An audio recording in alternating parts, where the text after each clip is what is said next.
Hey guys, today I'm going to show you how to create custom buttons in Squarespace. So here at their homepage, go ahead and move your cursor here at the site styles. Go ahead and click on it. And down here, you're going to see a buttons. Click on it and then you're going to have an option.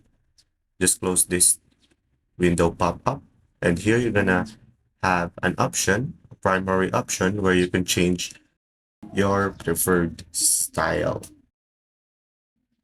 So here you can change the text to italic.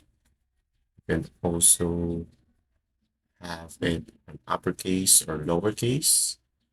Here you can see the changes. And then if we go on the shapes, we also have options to choose from. Then down below, you can also choose the outline, or do you want it to be bigger and wider.